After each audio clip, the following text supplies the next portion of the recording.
गर्भाधान संस्कार ये इतना गंभीर विषय है। आज के समय इसकी पूर्ण गहराई से जानकारी कुछ ही व्यक्ति बचे हैं इस संसार में जिनको गहराई से इस चीज़ की जानकारी है, और महाराज जी उन्हीं विद्वानों में से एक हैं। और महाराज जी इतने विद्वान होते हुए भी किसी भी सोशल मीडिया प्लेटफॉर्म पे नहीं है और आज हमारे साथ हैं, तो इनके समय का हम सदुपयोग करते हुए अपने जो प्रश्नों की श्रृंखला है उसको शुरू करते हैं।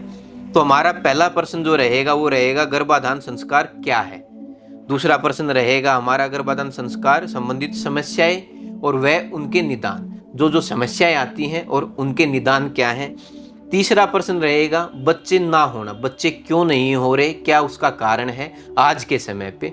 अगला प्रश्न रहेगा हमारा लड़के ही लड़के होते हैं, लड़कियां नहीं होती, या किसी व्यक्ति को लड़कियां ही लड़कियां होती हैं, लड़के नहीं होते, उसका क्या कारण है।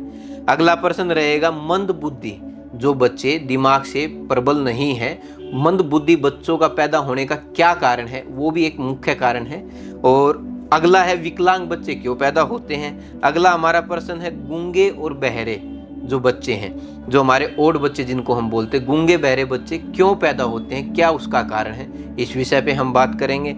अगला प्रश्न क्या है गर्भपात, गर्भपात यानी कि मिसकैरेज, क्या उसका विशेष कारण है, क्या वो स्थिति है, उसके बारे में वैज्ञानिक जो चीज़ें हैं उनके बारे में बात करेंगे, सिर्फ ढोंग की बात नहीं है।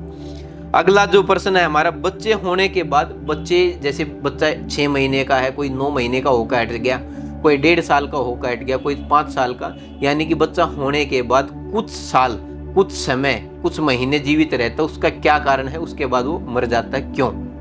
अगला प्रश्न हमारा रहेगा कि हम एक अच्छी संतान की प्राप्ति, एक अच्छी वीर्यवान तेजस्वी संतान के लिए हम किस प्रकार से गर्भ धारण करें, और क्या वो समय होगा, क्या वो घड़ी होगी, क्या वो परिस्थितियां होंगी, हर परिस्थिति के बारे में हम महाराज जी से आज बात करेंगे। महाराज जी नमस्कार। और हम पहले प्रश्न से शुरू करते हैं जी, गर्भाधान संस्कार क्या है। गर्भाधान संस्कार तो है बहुत गंभीर विषय है ये जी, और इस विषय के अलग अलग जो हैं वो पड़ाव हैं, अलग अलग कड़ियाँ हैं जी। एक जो कड़ी अगर हम देखेंगे तो एक कड़ी इसकी ये है कि वैज्ञानिक कारण क्या है जी, एक आपकी दिनचर्या क्या है जी, और एक कड़ी है इसकी आध्यात्म जी। तो इस श्रृंखला में आपका गर्भाधान संस्कार से संबंधित हम आपको बताएं कि गर्भाधान संस्कार है जैसे हमारे 16 संस्कार होते हैं जी, वैसे ही गर्भाधान संस्कार एक संस्कार है।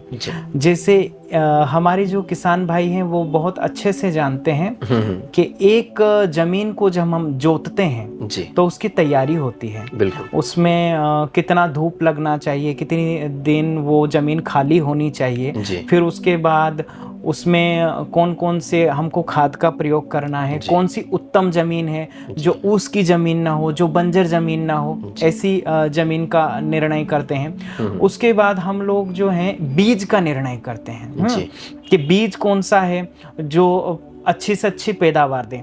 और गर्भाधान संस्कार का जो विषय है इसका एम ऑफ गोल जिसे अंग्रेजी में आप लोग बोलते हैं, हम बोलते हैं जीवन का लक्ष्य जी। जीवन का लक्ष्य सुख जी। सुख का तात्पर्य यह है कि जब बच्चे आपने जिन बच्चों को बड़ा किया वही आपको पादत्राण से आपके मस्तक पर प्रहार कर रहे हैं या आपकी आज्ञा नहीं मान रहे हैं जी, तो वो सबसे ज्यादा दुख होता है माता पिता के लिए जी, पहला। दूसरा, इसी में बहुत सारे दुख हैं, बच्चे हो के मर गए, या बच्चे हैं तो विकलांग हैं, वो पूरे ही जीवन उनको ढोना है, हमको उनकी सेवा करनी है, जबकि वो हमें हमारी सेवा करे, हम इसलिए उनको जो है संसार में लाएं। तो बीज का निर्णय कि बीज कौन सा हो, तो ये गर्भाधान संस्कार उसी दिशा में आपको ले जाता है और उसी दिशा में आपको जाना है। और उसी तरह से जैसे एक किसान अपनी फसल को प्राप्त करता है, और जैसे मान लो एक आपको उदाहरण तो छोटा ही है लेकिन आपको बता दें, अभी बहुत ज़्यादा टमाटर महंगा हो गया था, है ना, तो करीब 250 रुपये किलो टमाटर उसका व्यक्ति का गया था, है ना, वो गया उसके टमाटर की गुणवत्ता इतनी अच्छी थी। अगर वो ही टमाटर बहुत छोटे होते या बीमार युक्त होते तो क्या वो व्यक्ति करोड़पति बन पाता? नहीं बन पाता। 40 रुपए किलो टमाटर है। वैसे ही जब आप पूरे जीवन में इसको अपने दिनचर्या में लाते हैं और जब अपने जीवन से इसको जोड़ के आप इसका जो लक्ष्य है वो निर्धारित करते हैं तो आपका पूरा जीवन सुखमय होता है। अब उस किसान का जीवन सुखमय हो गया क्योंकि उसका अच्छा फल था, वो मार्केट में गया, उसने बैठ के अपना पूरा जीवन का आनंद लिया। तो जीवन का आनंद जो है वो मूलतः एक अच्छी संतान का होना है ना। अच्छी संतान का होना ऐसे है कि पहला सुख निरोगी काया, दूसरा सुख घर में माया, तीसरा सुख जो बताया गया है वो सुयोग्य संतान जी। तो दो तो आपके हाथ में है, लेकिन तीसरी भी आपके हाथ में है ना। तीसरी कैसे हाथ में है कि हमारे यहाँ श्री गीता जी में भी कहा गया है, श्री ठाकुर जी ने कहा गया है, बताया है कि कर्मण्येवाधिकारस्ते मा फलेषु कदाचन, है ना जी। तो इस श्लोक इसका अर्थ क्या है हमारा? इसका अर्थ ये है कि यदि आप कर्म करते हैं और उस कर्म को भगवान के चरणों में समर्पित कर देते हैं तो निश्चित वह कर्म जो है वो फल आपको अच्छा ही देता है।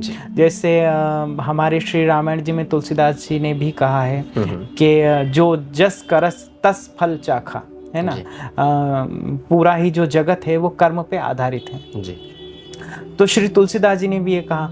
तो हमारा भाग्य तो एक है ही, लेकिन भाग्य से ज्यादा हमारे जो वेद शास्त्र पुराण और भगवानों ने कर्म पे बताया है कि कर्म एक ऐसा विशेष ब्रह्मास्त्र है जिससे आप भाग्य की श्रृंखला को बहुत हद तक बदल सकते हो जी, या पूरा भी बदल सकते हो जी। तो कर्म क्या है? गर्भाधान संस्कार आपका कर्म है जी, कि आपके बच्चे जो हैं वो सुयोग्य हों, तेजस्वी हों, वीरवान हो, ओजवान हो, जो मातृभूमि की रक्षा करें, सेवा करें। अब पहले जैसे सुभाष चंद्र बोस हो गए, श्री महाराणा प्रताप हो गए, श्री मीरा जी हो गए, श्री तुलसीदास जी हो गए, इनका जो शौर्य की जो इनकी एक लक्ष्य है उसका कोई और छोर नहीं है और छोर। बिल्कुल। तो ऐसे बच्चे अब क्यों नहीं हो रहे हैं, है ना, या कम मात्रा में हो रहे हैं या ज्यादातर तो हो रहे हैं, अब नॉर्मल हो रहे हैं। तो आपके जो प्रश्न हैं इन्हें सुन के हमें बहुत प्रसन्नता हुई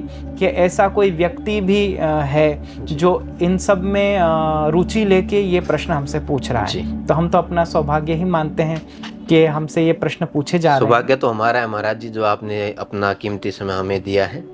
और ये समस्या आज के समय पे देखिए, हम जब कोई भी पशु है, पशु को हम आगे नस्ल पैदा करने के लिए भी एक उचित बीज का ही हम निर्णय लेते हैं कि भाई हम जब मेटिंग करा रहे हैं तो जो बीज लेंगे, जो सीमन लेंगे वो अच्छी क्वालिटी का लेंगे ताकि वो नस्ल अच्छी रहे। लेकिन आज के समय पे जो नस्ल है, नस्ल भी बिगड़ गई और ये इतनी सारी परेशानियां गर्भाधान में आ गई कि आज के समय वो आप कोई भी कारण मान लीजिए, जो आप बताएंगे वो सारे के सारे कारण हम सुनेंगे। तो वो क्या क्या कारण रहे हैं कि भाई आज के समय जो बच्चे हैं वो मतलब हर व्यक्ति इसके लिए पीड़ित हो रहा है कि भाई बच्चे नहीं हो रहे। तो क्या कारण है महाराज जी बच्चे ना होने का?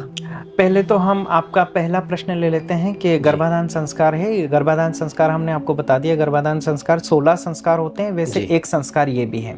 एक संस्कार को हमने आपको बता दिया। गर्भाधान संस्कार जो है वो रजस्वला स्त्री से जोड़ा गया है जी, और पुरुष से जोड़ा गया है जी। पुरुष वीर्यवान यदि नहीं होगा, पुरुष में जो सात्विक गुण नहीं होंगे, उसका खान पान ठीक नहीं होगा, तो वो संतान उत्पत्ति नहीं कर सकता। ठीक है।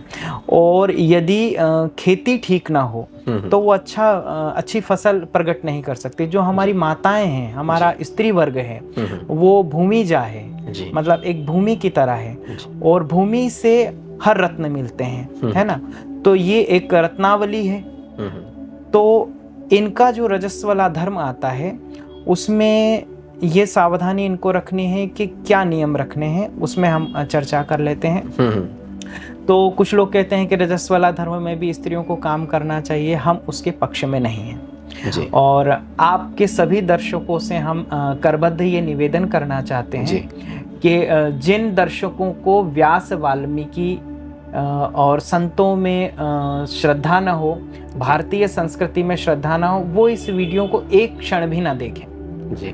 क्योंकि हमारा जो ये विषय है बहुत गंभीर विषय है जी। और गंभीरता के साथ साथ ये वो विषय है जो आध्यात्म से भी जुड़ेगा जी। और कुछ ऐसी वैज्ञानिक बातें और ऐसी आध्यात्मिक बातें भी आपको पता चलेगी जो आपको पहले आपने कभी ना सुनी हो। जी।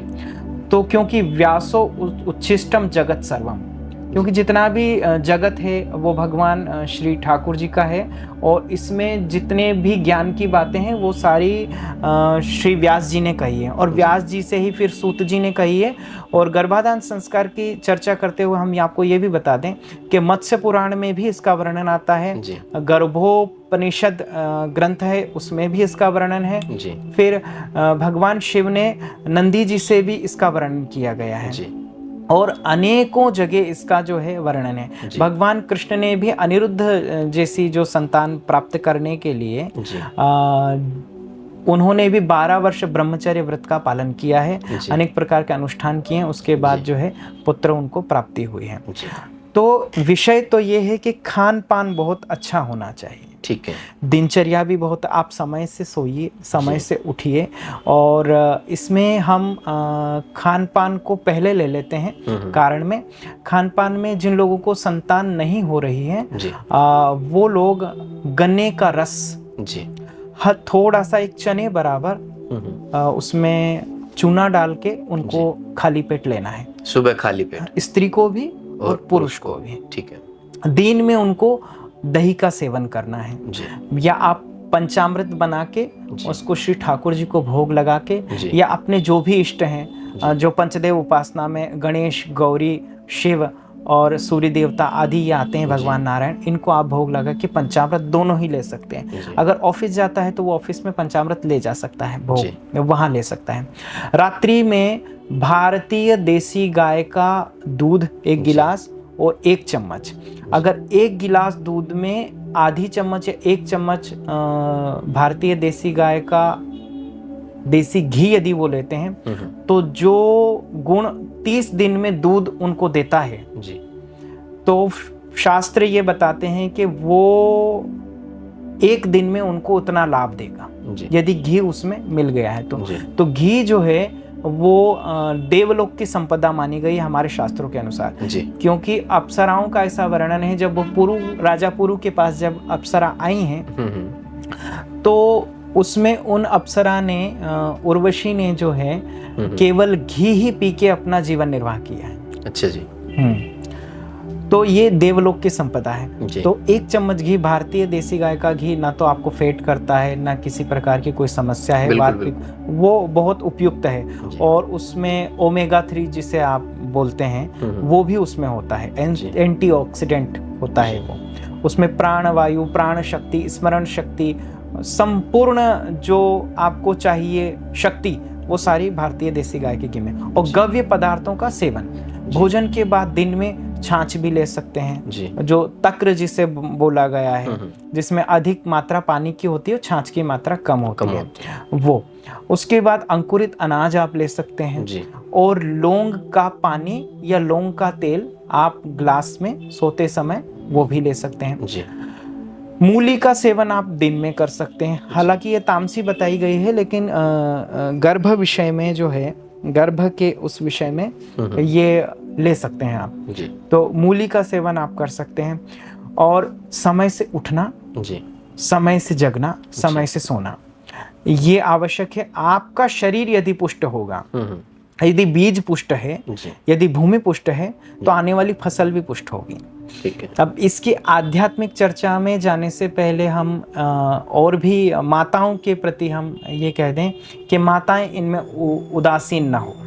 जो हमारा स्त्री वर्ग है वर्तमान समय में वो अनेक प्रकार की समस्याओं से जूझ रही हैं। तो कभी उनको माहवारी ठीक से नहीं आ रही है जी। कभी उनको जो है माहवारी आ रही है तो अधिक आ रही है जी। तो उनके शरीर की जो गर्मी है या तो ज्यादा गर्मी हो रही है जी। या ज्यादा अनुपात में गर्मी नहीं हो रही है जी या अनुपात में जितनी ठंडाई चाहिए उतनी नहीं, क्योंकि आपके जो शरीर का तापमान, कमर के नीचे का जो तापमान होना चाहिए पुरुष जी। का, वो 37 डिग्री होना चाहिए। जी 37 डिग्री से ज़्यादा यदि होता है तापमान, तो उसमें शुक्र नाश होता है। जी वीर्य में जो शुक्र होता है उसका नाश होता है। जी तो आप यदि घर में रहें तो बहुत अच्छा है कि धोती पहन के कॉटन का रहिए, जी है ना। उसके बाद आपको जल पीना है तो जल कौन सा पीना है, जो भूमि से जल आ रहा है उसको ही शुद्ध करके उसमें कुछ सोना डाल दीजिए। जी आप उसमें चंदन की लकड़ी या जलता हुआ कंडा जो भारतीय देसी जी। गाय का है वो गर्म करके आप डाल लीजिए। उसके बाद उसमें आवाज़ करेगा, वो बैठ जाएगा, पूरी रात बैठा रहे, उसको छान के वो जल भी आप ले बिल्कुल। सकते हैं।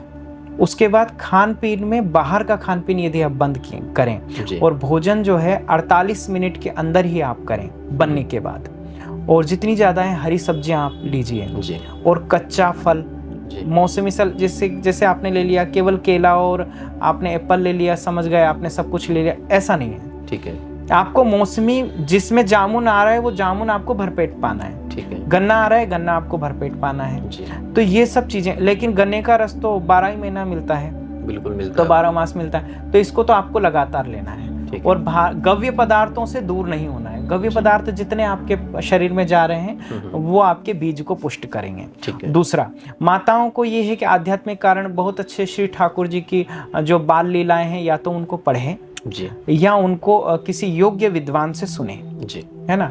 तो इससे उनका मानसिक विकास पुत्र के लिए होगा, क्योंकि यदि इसको बोलते हैं कि यदि हृदय में भाव नहीं है तो संतान नहीं होगी। जैसे आप, ये भी एक समस्या है कि बच्चे होने के बाद जो है माताओं के दूध सूख जाते हैं, दूध नहीं आता है। बिल्कुल। तो यदि भाव नहीं होगा तो दूध प्रकट नहीं होगा, दूध नहीं होगा तो वो माता से अटैच कैसे होगा व्यक्ति, और उसका संबंध यदि माता से होगा तो वो निश्चित ही सम्मान करेगा। जी ठीक। अब आपका प्रश्न आता है दूसरा, और क्या क्या प्रश्न थे, आप फिर से हमें रिमाइंड करवाइए। लड़के ही लड़के होते हैं, लड़कियां नहीं होती, या फिर लड़कियां ही लड़कियां होती हैं, लड़के नहीं होते? लड़के नहीं होते। तो ये गर्भाधान संस्कार जो है इस पे निर्धारित होता है रजस्वला धर्म पे। जी तो एक तो आपकी इच्छा शक्ति, जी इच्छा शक्ति और समर्पण। जी और समर्पण से ये होता है कि आप किसी व्यक्ति का कितना आदर कर रहे हैं, कितनी आप उस चीज़ को ग्रहण कर रहे हैं। जैसे वर्तमान समय में हमारे शास्त्रों ने जो कुछ कहा है, इनको लोग आदर नहीं कर रहे हैं। आदर नहीं कर रहे हैं तो बच्चे ऐसे हो रहे हैं कि उनकी बात नहीं मान रहे हैं। तो लड़के ही लड़के होने का कारण, इसके अलग अलग कारण हैं। एक इसका कारण है, जब आप गर्भाधान संस्कार करते हैं तो उसमें दिन होता है मायने रखने वाला जी, उसके बाद समय होता है जी, उसके बाद तिथि होती है जी, फिर तिथि के बाद जो है आपका नक्षत्र होता है जी, और नक्षत्र की आगे श्रृंखला होती है कि क्यों कौन कौन से आपके नक्षत्रों में गर्भाधान संस्कार होना चाहिए। जी, और उसके बाद जो है आपका होता है कि जो निषिद्ध तिथियां हैं जिन पे नहीं होना चाहिए गर्भाधान संस्कार, उन तिथियों को भी आपको ध्यान रखना चाहिए। ठीक है। सबसे पहले हम आपको ये बता देते हैं कि निषिद्ध तिथियां कौन सी हैं। निषिद्ध तिथियां ये है गर्भाधान संस्कार, क्योंकि इन तिथियों पे यदि गर्भाधान संस्कार हो जाता है तो बच्चे या तो अब नॉर्मल पैदा होंगे या दुष्ट संतान होंगे। ठीक है। जैसे श्राद्ध पक्ष के 16 दिन, ओके, नवरात्रि के 9 दिन, जी, है ना। ये दिन आपको 1 महीने का एक तो ब्रह्मचर्य व्रत का समय भी मिल जाएगा, क्योंकि श्राद्ध में भी हम लोगों को ब्रह्मचर्य व्रत रहना चाहिए। रहने से पितृ देवता प्रसन्न होते हैं, पितरों का आशीर्वाद मिलता है। नवरात्रि में देवी स्त्री स्वयं देवी स्वरूप मानी जाती है, तो उसमें भी हमको ब्रह्मचर्य व्रत का पालन करना चाहिए, है ना। क्योंकि जब स्त्री हमको भोजन पवाती है तब वह अन्नपूर्णा माता का स्वरूप होती है। जब जल पिला रही है तो वो गंगा देवी का स्वरूप होती है। तो इस प्रकार से हमारा भाव होना चाहिए। तो ब्रह्मचर्य व्रत का पालन वहाँ करना चाहिए। एक सूर्य ग्रहण हो गया, चंद्र ग्रहण या सूर्य ग्रहण, वो भी निषिद्ध तिथि है। एकादशी वो भी निषिद्ध तिथि है। इसमें आपको सूर्य संक्रांति वो भी निषिद्ध तिथि है। और इसमें आपको अमावस्या और पूर्णिमा ये भी निषिद्ध तिथि है। चतुर्थी और चौथ, ये भी निश्चित तिथि है। फिर इसमें शास्त्र के अनुसार हम आपको बता दें, नंदा, भद्रा, जया, रिक्ता और पूर्णा, ये तिथियां बताई गई हैं। तो नंदा और भद्रा ये दोनों तिथियां जो है, ये संतान उत्पत्ति जो पुरुष वर्ग चाहता है कि हमें पुत्र प्राप्ति हो, उनके लिए उपयुक्त है, नंदा और भद्रा। इसको हम आपको समझा देंगे अभी जी। और रिक्ता जो तिथि है जी। अब आपका इसमें ये भी आया कि प्रश्न है कि जो बालक हो रहे हैं जी। वो बालक वीर्यवान या ओजस्वी तेजस्वी क्यों नहीं हो रहे? तो रिक्ता तिथि में यदि गर्भाधान संस्कार हो जाता है जी। तो उनमें जो पुरुषत्व नहीं होता है जी। उन पुरुषों में पुरुषत्व नहीं होता है, वो दिखेंगे पुरुष की तरह लेकिन पुरुषत्व नहीं होता है। तो ये रिक्ता तिथि जो है हमको छोड़नी चाहिए। हाँ, रिक्ता तिथि। उसके बाद नंदा, भद्रा और जया और पूर्णा। तो जया और पूर्णा जो तिथि है, ये दोनों तिथियां आपकी पुत्री प्राप्ति के लिए बहुत अच्छी हैं जी। पुत्री प्राप्ति के लिए बहुत अच्छी है। और नंदा और भद्रा ये तिथि पुत्र प्राप्ति के लिए बहुत उत्तम तिथि मानी गई। इसका हम आगे आपको बताएंगे जी। ये तो तिथियों का हो गया हमारा, है ना? बिल्कुल। अब इसमें नक्षत्र भी आ गए हैं जी। तो नक्षत्र श्रवण है, हस्त है, शतभिषा है। शतभिषा नक्षत्र के साथ स्वाति नक्षत्र भी, मूल नक्षत्र भी बहुत अच्छा माना गया है। तो ऐसे नक्षत्र हैं, तो ये भी हम आपको श्रृंखला में आपको बताएंगे, लेकिन लगभग हमने आपको बता दिया जी। अब इसके बाद आपका आता है वार जी। तो पुरुष वर्ग के लिए यदि वार का चयन करना हो कि पुरुष वर्ग चाहे कि हमको पुत्र प्राप्ति करनी है, तो हमको वार जो है वो कौन सा चाहिए जी। वार हमको चाहिए तो वो वार आपको लेना है, पहला वार आपका है बृहस्पतिवार और रविवार जी। 2 वार बहुत उत्तम है जी। अब तिथियां आपको कौन सी लेनी चाहिए? तो निषिद्ध तिथियां हमने आपको बता दी है। और अब तिथि नंदा भद्रा के बारे में हम बता देते हैं। तो नंदा और भद्रा तिथि जो आएगी वो अमावस्या, जब शुक्ल पक्ष भी बता देते हैं। तो शुक्ल पक्ष की जो तिथियां हैं, जो 15 दिन हैं, वो पुत्र प्राप्ति के लिए बहुत अच्छे होते हैं। शुक्ल पक्ष किसको कहेंगे? शुक्ल पक्ष कहेंगे हमारी अमावस्या आई, चंद्रमा नहीं दिख रहा है जी। चंद्रमा के बाद का जो एक दिन है अमावस्या के बाद का, उस तिथि को हम नंदा भद्रा मानेंगे जी। पहला और दूसरा दिन जी। जिसे प्रतिपदा और द्वितीया कहते हैं जी। तो प्रतिपदा और द्वितीया, प्रथम और दूज, ये दोनों पुत्र प्राप्ति के लिए बहुत अच्छी होती है। ये तो तिथि हो गई। इस तिथि में आपको समावेश करना है वार का। इसमें वार बृहस्पति होना चाहिए जी। और रविवार होना चाहिए जी। अब आपका इसमें एक प्रश्न था कि लड़के जो हैं बात नहीं मानते हैं या अपने जो कहना है वो नहीं मानते हैं। तो हम इस विषय पे आध्यात्मिक कारण आपको बता देते हैं कि शनिवार के यदि दिन अगर गर्भाधान संस्कार हो जाता है जी, तो वह व्यक्ति निश्चित है कि गुस्सा करके, क्रोध करके आपसे लड़के आपका घर छोड़ के जाएगा ही जाएगा, ये निश्चित है जी।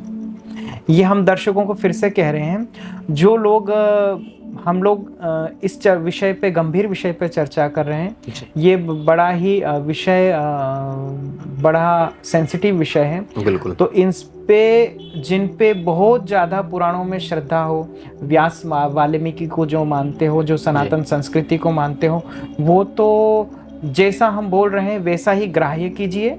और ग्राह्य करने के बाद यदि उनको कोई प्रश्न समझ में नहीं आ रहा है या कोई उत्तर उनको ऐसा चाहिए कि हमें इस उत्तर उनको चाहिए, तो वो हमसे पूछ भी सकते हैं। देखिए, जो महाराज जी हैं वो इस विषय के मर्मज्ञ हैं, और जो चीज़ें जैसे महाराज जी बता रहे हैं वो जो कि, तो क्योंकि मैं पहले प्रमाण देख चुका हूँ इन चीज़ों के, और तब इन विषयों पे हम चर्चा कर रहे हैं। और जिसको यदि कोई डाउट रहता है, कोई चीज़ समझ नहीं आती, तो लास्ट में वही अपना कमेंट करके या किसी न किसी रूप में बता सकता है, उसके प्रश्न का भी उत्तर दे दिया जाएगा। काफ़ी सारी चीज़ें ऐसी लगेंगी, थोड़ा सा वाणी में जो है वो थोड़ा सा उतार चढ़ाव हमारी में है, तो कोई भी चीज़ समझ ना आए तो आप लास्ट में पूछ सकते हैं कमेंट में जी। महाराज जी, हाँ, तो वार में अच्छा मंगलवार आपको नहीं लेना है। मंगलवार का जो गर्भाधान संस्कार हो गया, यदि बालक उत्पन्न होता है तो वो बहुत ज्यादा क्रोधी होगा जी, वो घर को संभालने वाला नहीं होगा। ठीक है। तो आपको बालक चाहिए, किसी भी व्यक्ति को बालक चाहिए तो ऐसा ही चाहिए लगभग के जो बात मान ले, घर को बात मान ले, है ना। तो ये होना चाहिए। अब उसमें ये 2 बार हो गए, तिथियां हो गई। निषिद्ध तिथियों का हमने आपको श्रृंखला बता दी जी। आपका पहला प्रश्न का हल होगा, निषिद्ध तिथियां आपको बता दी। बिल्कुल। अब रजस्वला धर्म में हम चर्चा करेंगे किस किस दिन गर्भाधान संस्कार होना चाहिए और किस किस दिन नहीं होना चाहिए जी। अब आपका प्रश्न आया है कि बच्चे या तो गर्भ में मर जाते हैं जी, या फिर होने के कुछ समय के बाद, साल 2 साल 6 महीने 4 महीने के बाद जी। तो गर्भाधान संस्कार का आपको पहला दिन कैसे गिनना है वो हम आपको बताते हैं जी।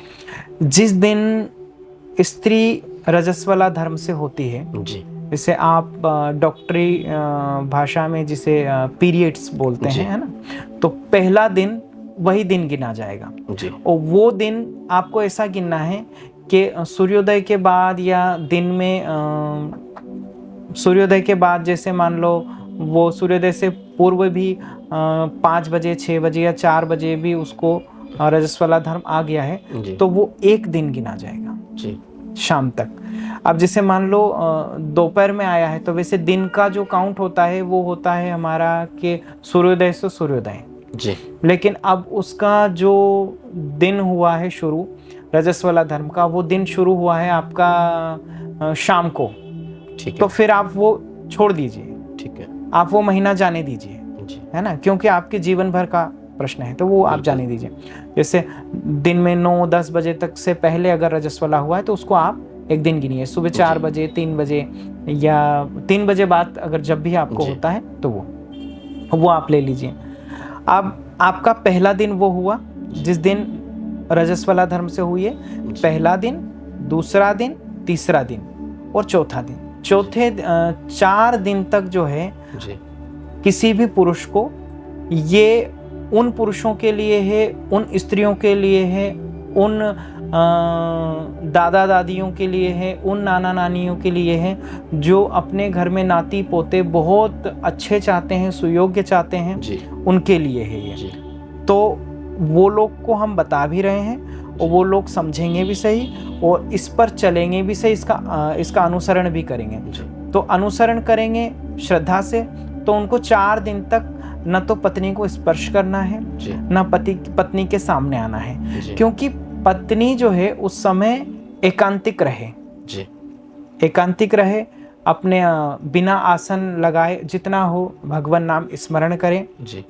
और बहुत ज़्यादा बड़ों के सामने ना आए, अपना जो कार्यशैली है वही अपना शांति से करे और इन सब नियम का पालन करने से बहुत ज़्यादा हंसना नहीं, बहुत ज़्यादा दौड़ना नहीं, बहुत ज़्यादा वजन नहीं उठाना है, बहुत ज़्यादा गुस्सा नहीं करना है, बहुत ज़ोर ज़ोर से हंसना नहीं है और भोजन परिपूर्ण पावे और जितना हो उतना आराम करें, क्योंकि सनातन धर्म में ऐसी व्यवस्था है कि हमारा स्त्री वर्ग जो है वो 24 घंटे काम करता है बिल्कुल, और पुरुष वर्ग तो फिर भी शांत हो जाता है, लेकिन स्त्री वर्ग को तो बिस्तर पे सोते सोते भी यह ध्यान रहता है कि कल जो है किस प्रकार का भोजन बनाना है और कल कौन आ रहा है और कल क्या है और क्या मुझे क्या देना है। तो माताओं पे तो हमारा पूरा समाज ही टिका हुआ है और हम दर्शकों के सामने फिर स्पष्ट रूप से हम कह देते हैं कि यहाँ हम केवल उन्हीं माताओं की चर्चा कर रहे हैं जो पतिव्रता नारियां हैं, जो हमारे भारतीय संस्कृति को लेके चल रही हैं।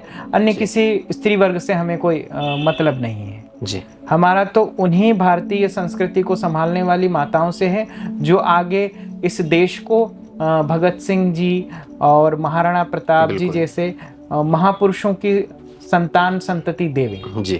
तो इस श्रृंखला में पहला दिन आपका वो हुआ। चौथे दिन में यदि किसी का गर्भाधान संस्कार हो गया, मान लो कुछ पुरुष ऐसे होते हैं जो नई बात मानते हैं या माताएं नहीं मानती हैं, तो कतिपय कोई व्यक्ति बालक यदि सांप को पकड़ ले, विषधर सांप को, तो वो उसके काटने से बच सकता है, लेकिन वो लड़का या कोई लड़की या लड़की जो लड़का जो भी हुआ है वो बच नहीं सकता। चौथे दिन का। इसका वैज्ञानिक कारण ये है कि पहले तो माता का जो है पूरे शरीर की अंदर से वो क्रिया नहीं हुई है जी। कि वो परिपक्व गर्भ धारण कर सकें जी। पहली बात। दूसरी बात यह है कि जहाँ जो भूमि है वो भूमि ही तैयार नहीं है, तो आप बीज डालोगे तो वो बीज कैसे होगा। बिल्कुल। ये तो चौथे दिन का गर्भाधान जो है वो तो निषिद्ध माना है, विनाशकारी है। अब 5वें दिन की चर्चा में हम ये बता रहे हैं कि 5वें दिन में जो कन्या उत्पन्न होगी जी, वो कन्या उतनी सौभाग्यशाली नहीं होगी माता पिता के लिए जी। इसके बाद 6ठे दिन का गर्भाधान संस्कार पुरुष व्यक्ति चाहने वाले को पुत्र प्राप्ति करवाता है, किंतु उसकी आयु मध्यम होगी। आयु मध्यम, आयु उसकी आधी होगी बच्चे की। हाँ, बच्चे की, बालक की, क्योंकि उस समय जो है देवता जो है उस स्त्री से भोग प्राप्त नहीं कर सकते हैं उस अवस्था में। पौराणिक आधार हम बता रहे हैं उसका, क्योंकि हम आपको पहले बताए गए कि मत्स्य पुराण, गर्भो उपनिषद और श्री सूत जी ने शौनक आदि ऋषियों से गर्भाधान संस्कार की चर्चा की है, और भगवान शिव ने भी नंदी को गर्भाधान संस्कार के बारे में चर्चा बताई है, उनके बीच में भी हुई है। तो उस विषय में तो यह है कि जब 7वें दिन स्त्री पूर्ण पवित्र होती है और स्नान ध्यान करके अपनी रसोई को सजा के जब वो बिना लहसुन प्याज को छोड़े हुए और पवित्र भोजन बनाती है, और बनाने के बाद एक थाली पितरों को देती है और एक थाली अपने दान करती है भोग लगाने के बाद, तो वो देवता, जितने भी देवता हैं, उस थाली को प्राप्त करने के लिए, भोजन को प्राप्त करने के लिए लालायित रहते हैं। यहाँ तक कि वो भोजन श्रीनाथ द्वारा में विराजित श्रीनाथ जी भी उस भोजन को पा सकते हैं, इतना पवित्र वो भोजन होता है जी। तो इसको मतलब महाराज जी आज के समय पे दान मतलब गौ माता को दे के कर सकते हैं, कैसे कर सकते हैं? देखिए, वैसे तो ब्राह्मण को दान देना चाहिए, किंतु ब्राह्मण में भी वो ब्राह्मण होना चाहिए जो कम से कम 3 काल की संध्या न करता हो तो 1 काल की संध्या तो करे जी। और संध्या निषिद्ध ब्राह्मण जो है उसको दान देने से कोई अर्थ नहीं है। अब एक बात बताइए महाराज जी, जो व्यक्ति शहर में रह रहे हैं, जो व्यक्ति विदेश में रह रहे हैं, तो वो तो इस चीज़ को करने में असमर्थ रहेंगे, तो इसका कोई मतलब दूसरा कोई उपाय? हाँ, उसका ये उपाय है कि जैसे आप उस समय यदि दान देना चाहते हैं, क्योंकि कलयुग में केवल दान का आधार बच गया है, दान का और नाम का। बिल्कुल। तो दान में आप ये कोई निर्धन व्यक्ति भी कर सकता है जिसके पास बहुत नहीं हो, तो वो 1 मुट्ठी आटा जी और ले, और उसमें भारतीय देसी गाय का थोड़ा सा घी और थोड़ा सा मीठा उसको कर ले, वो पीपल के वृक्ष में दे सकता है जी। गाय को रोटी और गुड़ दे सकता है जी। और माताओं को चाहिए कि पहली बार जब 15 दिन में या 10 दिन में उनके घर में जब आटा पीस के आता है, गेहूं पीस के, तो 1 अंजलि भर के वो गौ माता के लिए निकाल लें, उसको सुरक्षित रखें। फिर जहाँ पास में गौ माता है या गौ माता नहीं है तो उसमें वह पीपल के नीचे ही उसे डाल दें, पीपल वट वृक्ष के नीचे डाल दें, तो वहाँ वो दान हो जाएगा। और अनेक प्रकार के से व्रत और उपवास भी होते हैं जिनसे बच्चों की आयु दीर्घायु होती है और उनको जीवन में कष्ट कम आते हैं। इसके बारे में भी हम आध्यात्म का जब श्रृंखला लेंगे तो उसमें इसमें विस्तृत चर्चा होगी। अभी हम दान का ये बता रहे हैं आपको कि पशु और पक्षियों को भी आप यदि दान देते हैं तो वह भी मान्य होगा, ऐसा नहीं है। किंतु ब्राह्मण यदि मिल जाए तो उत्तम है, कोई साधु मिल जाए तो वो भी उत्तम है, लेकिन सर्व तीर्थमयी सर्व देवमयी यदि गाय मिल जाए तो सर्वोत्तम है जी। ये तो 7वें दिन का जो गर्भ है उस बच्चे की आयु जो है वो कम रहेगी। 7वें दिन 6ठे दिन की आयु जो है वो कम रहेगी। 6ठे दिन में अगर गर्भाधान संस्कार हो गया तो उसकी आयु कम रहेगी। और 7वें दिन में तो फिर कन्या होगी जी। और कन्या होगी तो वो कन्या इस प्रकार होगी, हम उसके विषय में अब कहना ही है तो कह ही देते हैं, वो माता पिता की बात नहीं मानेगी 7वें दिन की जी। और दूसरा 7वें दिन की कन्या होती है तो उसे स्पष्ट ही हम कह देते हैं, हमें तो क्या करना है, जो सत्य है वो बोलना ही है। उस कन्या के गर्भ में कुछ रोग प्रकट होगा जिसके कारण वो निसंतान रहेगी जी। ये तो कोई ठाकुर जी ही उस पर कृपा करे जी, तो उसके गर्भ का संपूर्ण दमन कर दे जी, जो भी उसको व्याधि है, और उसके बाद श्री ठाकुर जी ही क्या कोई भगवत प्राप्त महात्मा ही उसको पुत्र दे दे तो दे दे, अन्यथा तो वो पुत्र प्राप्त करने में, किसी भी संतान को उत्पन्न करने में असमर्थ रहेगी अगर 7वें दिन की गर्भाधान संस्कार होता है और कन्या हो जाती है तो। यानी कि 7वें दिन जो कन्या हुई है वो आजीवन इस चीज से पीड़ित रहेगी। हाँ, उसको गर्भ का कुछ न कुछ तो रोग रहेगा ही रहेगा। अष्टमो दिवस, अष्टम दिवस जो है वो पुत्र प्राप्ति के लिए अच्छा माना गया है जी। और अच्छे के साथ साथ ये है कि वो अच्छा भी माना गया है और उसमें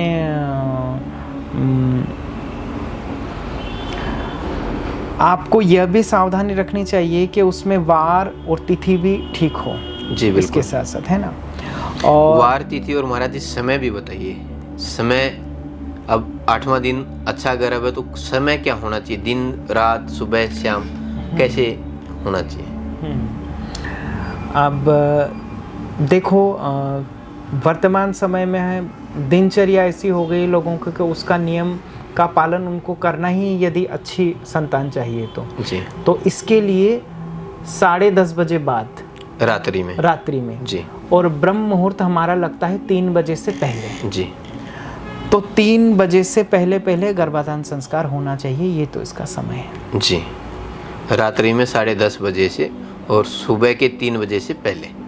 9वें दिन का जी। 9वें दिन का जब संस्कार होता है तो 9वें दिन में जो गर्भ में आएगी कन्या जी, वो कन्या ही आएगी, सुलक्षणा आएगी, सौभाग्यशाली आएगी और वह सब प्रकार से माता पिता का मंगल करने वाली होगी जी। अमंगल नहीं करेगी, मंगल करने वाली होगी। तो ये 9वें दिन का है। और फिर उसके बाद 10वें दिन की, तो 10वें दिन की जो संतान होती है जी, जो पुत्र प्राप्ति चाहते हैं जी, उनके लिए उत्तम नहीं माना गया है। ठीक। केवल वो ये चाहते हैं कि बस पुत्र हो जाए तो हो तो जाएगा, किंतु जब वह पुत्र होगा तो वह एक तो इतना चालाक रहेगा कि केवल अपने ही काम से काम रखेगा। ठीक।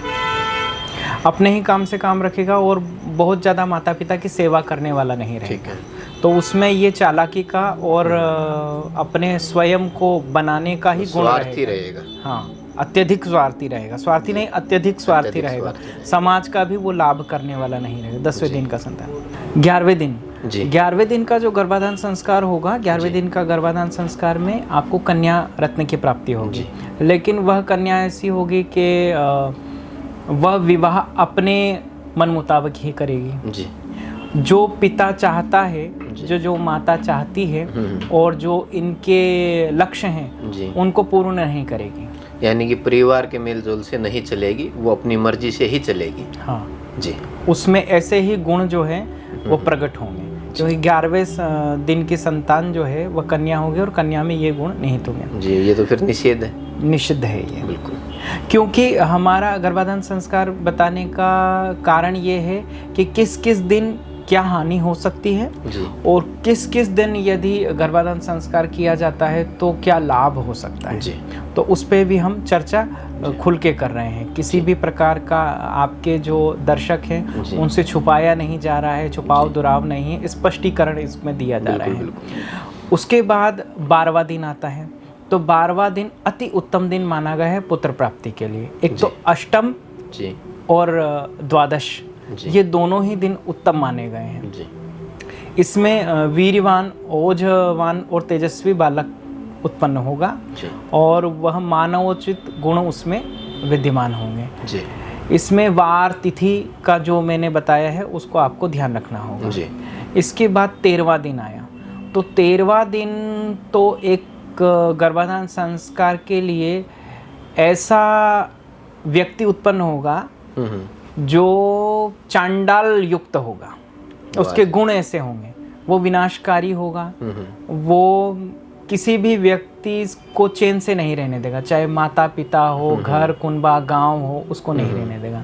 तो ये भी हमारे शास्त्र में 13वें दिन तो स्त्री और पुरुष को मिलना ही नहीं चाहिए।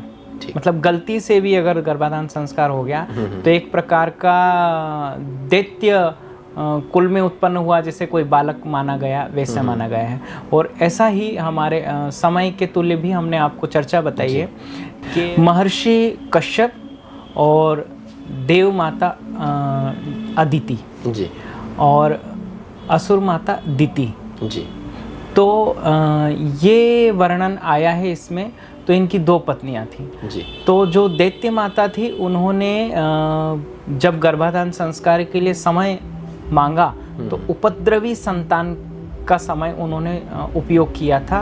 उनका तो पहले से ही लक्ष्य था कि ऐसी उपद्रवी संतान हो, तो उन्होंने निषिद्ध काल को माना गया था। निषिद्ध काल 2 ही होते हैं, एक तो सूर्यास्त के बाद का और सूर्य उदय के पहले और बाद का लगभग। तो ये दोनों काल निषिद्ध ही हैं। इन दोनों कालों में यदि गर्भाधान संस्कार हो गया मान लो, तो व्यक्ति दैत्य स्वरूप ही होगा, उसका अंदर से दैत्य स्वभाव ही होगा जी। उसके बाद हमारा 13वां दिन का हो गया है ना। 13वें दिन का निषिद्ध माना गया है। 13वें दिन करना ही नहीं है, निषिद्ध है जी। अब 14वें दिन की बात है जी। तो 14वां दिन जो है अति उत्तम माना गया है जी।